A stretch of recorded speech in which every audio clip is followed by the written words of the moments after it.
Really shocking turn of events that might be a total game changer in this election. Earlier today, Texas has filed a lawsuit with the U.S. Supreme Court against Pennsylvania, Georgia, Michigan, and Wisconsin, accusing them of running unconstitutional elections. This sounds like the making of a legal civil war. Let's go through it together. This is your 2020 election update, and I'm your host, Roman from the Epic Times. Now, let's start today with a bit of housekeeping. Yesterday, we reported on how a voter rights group called True the Vote requested the Nevada voter file from the Secretary of State. And when the state responded with the voter file in an email, the message was CC'd to another email belonging to the CEO of a Pakistani-based tech company. Now, True the Vote made the accusation that this company, this Pakistani-based tech company, had ties to both the Pakistani military as well as intelligence. However, last night, the CEO of this company responded to our request for comment via email, and here's what he had to say. He said that this claim about his company's ties to Pakistani intelligence is baseless. He said that, as a matter of fact, Tech, which is the name of his company, has never worked for any government department nor had any sort of connection with them. Furthermore, he said that this whole affair was the result of a misunderstanding. He claims that Tech had been awarded a subcontract to develop an application to help review voter information and to help identify any potential voting-related fraud. And that was why he was CC'd on that email. Apparently, it was an automated response from the Nevada Secretary of State's email system that whoever requests the eligible voters report would have Tech CC'd on there so that they can help provide with data visualization services. Now, we reached out to the Nevada Secretary of State's office for comment or for clarification, but have yet to hear back. If this story develops any further, we'll let you know. Now, let's move over to Texas. As I mentioned earlier, in a totally shocking move, earlier today, the state of Texas filed an election lawsuit with the U.S. Supreme Court against Pennsylvania, Georgia, Michigan, and Wisconsin. They allege that these four states unconstitutionally changed their election laws, treated voters unequally, and enabled significant voting irregularities by relaxing the measures that kept elections secure. Now, here's the lawsuit right here, and you know it's going to be good when it starts off with, right after the table of contents, a quote from John Adams, and it reads, "That form of government which is best contrived to secure an impartial and exact execution of the law is the best of republics." Now, impartial and exact execution of the law, that is exactly what Texas is accusing these four states of not doing. For instance, it makes the case that Pennsylvania's Act 77, which allowed for universal mail-in voting, was illegal and was in direct contradiction to both the state and federal constitutions. The lawsuit goes on to say that when you add up all of the flaws in these four state elections, it precludes knowing who legitimately won the 2020 election and threatens to cloud all future elections as well. Okay, so what remedy is Texas asking for specifically? Well, basically, they're asking the Supreme Court for two things. The first is to make the determination that the way in which Pennsylvania, Georgia, Michigan, and Wisconsin conducted the 2020 election violated the U.S. Constitution. And secondly, as a remedy to that, Texas is asking the Supreme Court to not allow the counting of the Electoral College votes cast by these four states. And this would be a very big deal because the cumulative amount of electoral votes from these four states are enough to determine the outcome of the election. So we'll keep our eyes glued to this lawsuit and keep you abreast of any developments as they're going to be happening. If you'd like to dive in deeper, we'll throw the link to the lawsuit in the description box below this video for you to check out for yourself. And while you're down there, take a moment to vote with your finger and click that like button.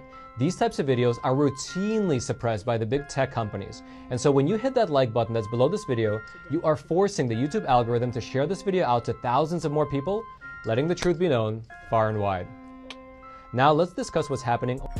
I watched some of that convention, and you needed drugs just to get through it. It was ridiculous. Trump is, look, he's going to win more states than ever after the last couple of days. It was just ridiculous. Going to have a raggedy kid, but we pretty much know what was playing on the big screen at that school. I don't know what drugs you're on.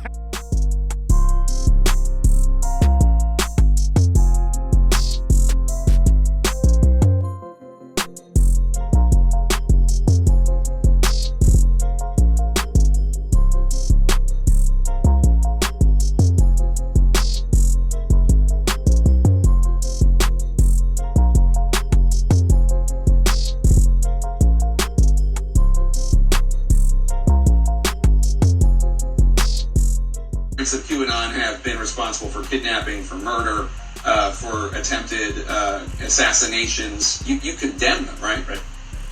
But they, adherents of QAnon have been responsible.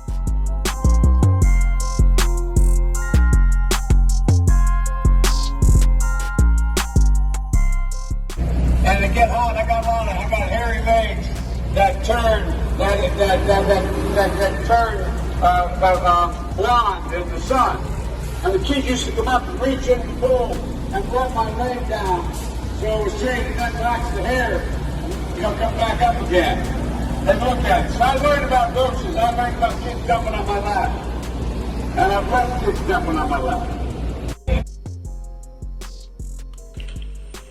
So that we leave no doubt about what this country that we love stands for today and for all our days to come. Stay safe. God bless.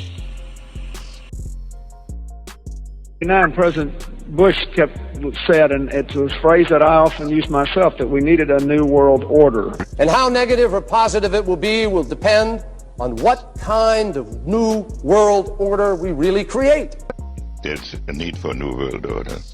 Novus order seclorum, a new order for the centuries, for the ages, forever. I think a new world order is emerging. Out of it came a new Europe, a new world order. The affirmative task we have now is to actually create a new world order. We've got to give them a stake in creating the kind of world order that I think all of us would like to see. You really need to bring China into the creation of a new world order. You got to eliminate that compliance, and you make it a mandate, and then you do training, particularly in the city, I'll call them licensing departments, whether it's zoning, buildings, housing will be impacted by it, planning certainly, and you pick the people to run those agencies and the deputies that are pledging allegiance to the new world order and good governance. Even Ted Turner, who was rumored to be the one behind the Georgia Guidestones, says for the New World Order, he thinks the UN should be the global police. What do you think America's place in the New World Order should be? It's always been seen as the global policeman. I think the global policeman should be the United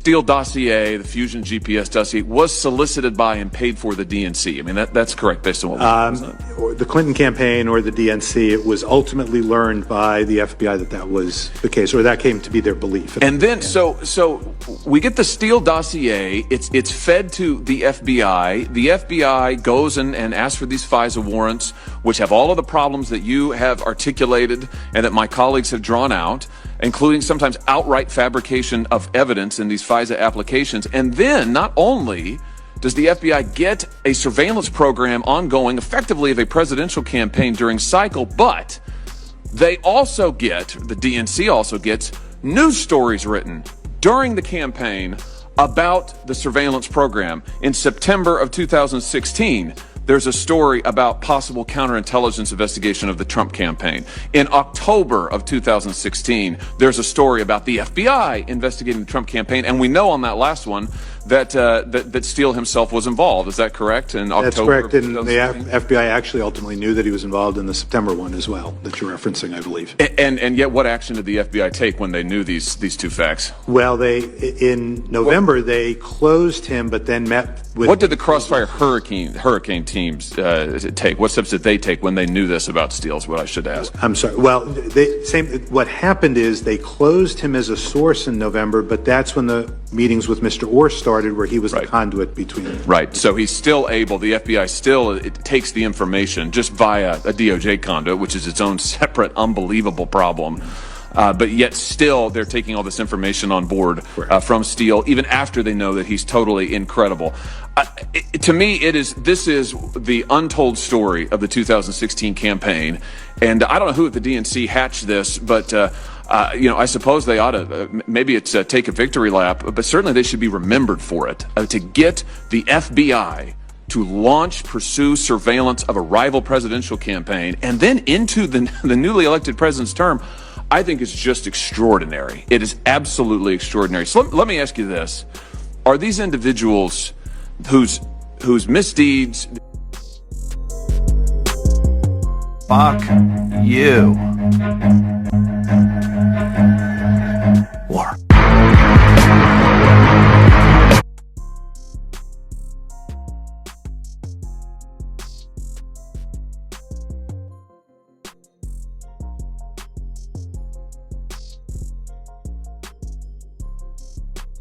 here, then you can leave.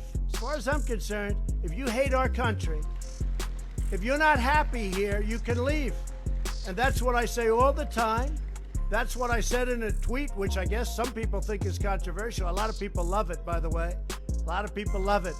But if you're not happy in the U.S., if you're complaining all the time, very simply, you can leave. You can leave right now. Come back if you want. Don't come back. It's okay too. But if you're not happy, you can leave.